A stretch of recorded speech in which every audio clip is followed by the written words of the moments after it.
Lawrence, Kansas was a quaint mosaic of bucolic tranquility and urban decay, a town forgotten by time and untouched by the frenetic pace of modern life. Buildings, old as time, leaned on each other like tired soldiers, their brickwork etched with stories whispered by the relentless prairie winds. As Thomas Reed's dusty pickup rolled into the town, the heavy clouds overhead mirrored his brooding thoughts, their gray palette painting a somber tapestry that matched his mood. Reed was an edifice of a man, though worn by years and sorrow. The ghostly whispers of a distant war echoed behind his azure eyes.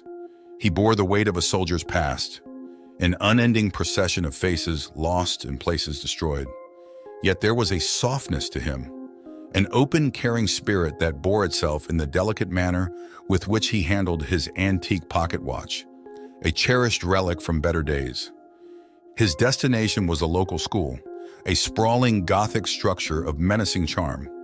As he walked through its hallowed hallways, his footsteps echoed ominously against the cold stone. Children's laughter and the energetic bustle of youth were eerily absent. Instead, a stifling silence reigned, broken occasionally by the moan of the wind, an ethereal lamentation for the missing children. The school's caretaker, a wizened old man called Ellis, provided him with his initial insights. Ellis was a man of few words, but his eyes held a galaxy of untold stories. He recalled the strange events that led to the school's eerie transformation. He spoke of unseen whispers, nocturnal noises, and children reporting unsettling dreams before their disappearances. He recounted the tale of the old educator suspected of leading the cult, the story still fresh despite the passage of decades. As Reed delved deeper, he ventured to the local pub, where alcohol loosened tongues and fears were drowned in amber liquid.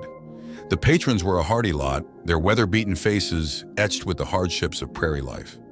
They spoke in hushed whispers about the school, the disappearances, and the eerie aura that clung to the town. Each anecdote, each shared memory added another piece to the jigsaw puzzle he was assembling. Throughout the day, his perception of Lawrence altered. It was a town with a veneer of normality, but beneath it lurked a palpable fear, a sense of foreboding that made the shadows darker and the silence heavier. He found himself drawn in, captivated by the layers of mystery, every conversation and discovered clue tightening the town's hold on him. As the sun set and the town was bathed in twilight's ethereal glow, he retreated to his lodgings, a small room in a century-old inn. He sat in the soft glow of a solitary lamp, compiling his notes. The school, the cult, the mysterious symbols, it all seemed surreal, yet dreadfully real. His reflections were interrupted by a knock at the door. It was the innkeeper's daughter, a delicate girl of about 15, bearing a bundle of old, dust-laden books. She told him that these were part of her grandmother's collection, books on the town's history and folklore. Among them, an ancient tome stood out, its cover etched with the same symbol he had noticed at the school. A chill ran down his spine as he turned the heavy, parchment pages, teetering on the precipice of an abyss that yawned with forgotten secrets.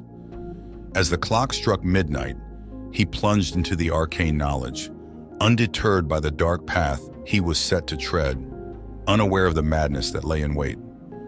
By the time dawn broke, he knew he was not chasing mere shadows. He was on the trail of a malevolent entity lurking in Lawrence's underbelly. As he readied himself for another day of investigation, he felt a creeping sense of dread and fascination. He was one step closer to the terrifying reality hiding in plain sight. The whispers of the past were growing louder, and he was ready to listen, not knowing the toll they would exact on his sanity.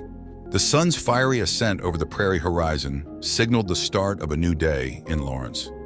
But the dawn did little to alleviate the cloak of unease that had settled over the town. Reed, fortified by a night of fragmented sleep and disturbing revelations, set forth to dig deeper into the tendrils of truth that stretched into the abyss. At the heart of the town, a bastion of knowledge stood as if suspended in time: the Lawrence Public Library. Its corridors, heavy with the scent of parchment and ink, echoed with the whispers of the forgotten. He approached the librarian, an elderly woman with spectral white hair and a demeanor as stern as the town's history. Mrs. Harriet, as she introduced herself, looked at him through her glasses, the spectacles augmenting her steely gaze. As he sought guidance on the arcane symbols and cryptic phrases, the elderly woman revealed her grandmother's collection of antiquities, parchment scrolls, musty leather-bound tomes, and brittle diaries whispered tales from Lawrence's shadowy corners. Mrs. Harriet handed him a particularly ancient book, its worn-out spine bearing the title, The Whisperers of the Void. With a curt nod, she left him to his studies, retreating into the labyrinth of bookshelves. As the day faded and the library was bathed in the dull glow of its antiquated lamps, he delved into the heart of the enigma. With every tale of eldritch rituals and ominous symbols, he felt his reality warp, bending under the weight of the unfathomable. The cult, he learned, was not a mere fragment of local folklore, but a force that had silently seeped into Lawrence's fabric over centuries. Throughout the day, his conversation with locals took on a more sinister overtone.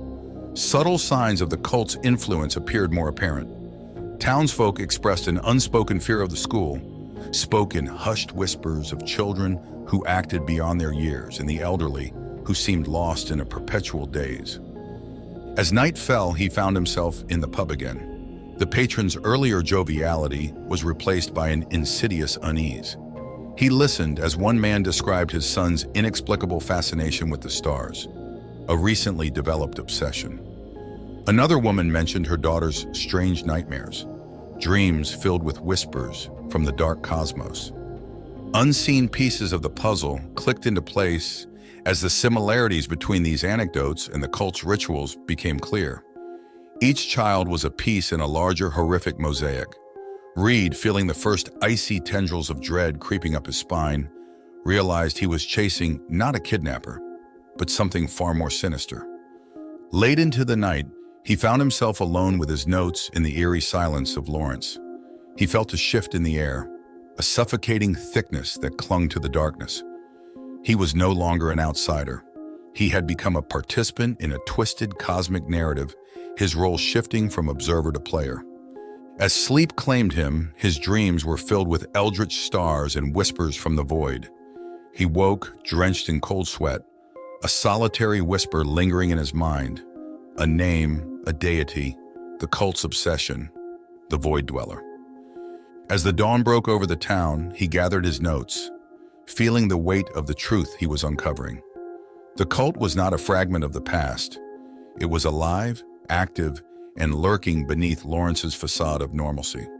With the rising sun as his only ally, he ventured forth to confront the burgeoning madness, unknowingly plunging himself deeper into the mouth of cosmic horror. As morning bathed Lawrence in its gentle radiance, Reed stepped out into the bustling town, a stark contrast to the clandestine shadows of the previous night. But the specter of the void still hung heavily over him. The Void Dweller, an entity of unfathomable horror, a whispered god with the power to shape minds, had haunted his dreams. The school was his first port of call. Its Gothic facade seemed more menacing now. The grim statues guarding the entrance cast longer, darker shadows under the morning sun. In the cold hallways, the echoing silence seemed heavier, imbued with a sinister secret that each stone, each timber yearned to disclose. In the company of the stern caretaker, he explored the ancient classrooms, the dusty library, and the once bustling playground. Each space whispered tales of innocence lost, corrupted by a malignant cosmic presence. Ellis led Reed into the basement, an area untouched by sunlight, where darkness seemed to cling to the old stones. Among dusty storage boxes and forgotten relics, they discovered a hidden door. The passage led to an underground chamber bathed in an otherworldly green glow. The walls were etched with the same symbols that had haunted his investigation, a grotesque testament to the cult's dark influence. Emerging from the darkness, Reed's senses were assaulted by the ordinary sights and sounds of the school. Children's artwork, math equations on blackboards, a lost doll lying forlornly in a corner. Yet behind each everyday sight lurked the terrifying realization of the cult's insidious existence. His investigation brought him to the town's elderly, who now appeared as hapless pawns in this grand cosmic game. Their vacant stares, empty words, and hollow laughter echoed the whispers of the void. Their memories, he realized, were foggy labyrinths, their minds twisted and reshaped by the cult's unseen hand. Throughout the day, his perception of reality warped further. Each conversation, each unveiled secret, pushed him deeper into the jaws of madness. He started seeing the cult's symbols in the most innocuous places, hearing whispered chants in the rustling leaves. The cult's influence was everywhere, subtle yet pervasively present. The whole town was a web of cosmic horror, its unsuspecting inhabitants mere puppets dancing to the cult's tune. As night descended, he found himself back in his room, the day's revelations spinning in his mind. Sleep eluded him. He was a moth circling an infernal flame, drawn to its hypnotic allure, yet terrified of the inevitable destruction. His dreams were filled with visions of the Void Dweller, an entity too colossal, too alien for human comprehension. Awakening to the harsh chirp of the morning birds, he found himself at the precipice of sanity, the whispers in his dreams now echoing in his waking mind. The cult's deity was no longer a distant abstract horror. It was real, present, and living among them. As the dawn's tendrils reached across the somber prairie, Reed armed himself with newfound resolve and ventured into the heart of the whispering void. The school, once a beacon of childhood innocence, now loomed like a spectral monolith, a gate to the horrors that lay beneath. Accompanied by the ever-silent Ellis, he descended into the subterranean chamber, where the green ethereal glow now seemed more vibrant, more alive. The eerie symbols on the walls pulsed with a hypnotic rhythm, their cosmic hymn resonating in the bowels of the ancient structure. As they ventured deeper into the labyrinth, they stumbled upon a larger chamber, an unholy cathedral shrouded in an otherworldly radiance. The air was heavy with the scent of old incense and the faint echo of chants that seemed to seep from the very walls.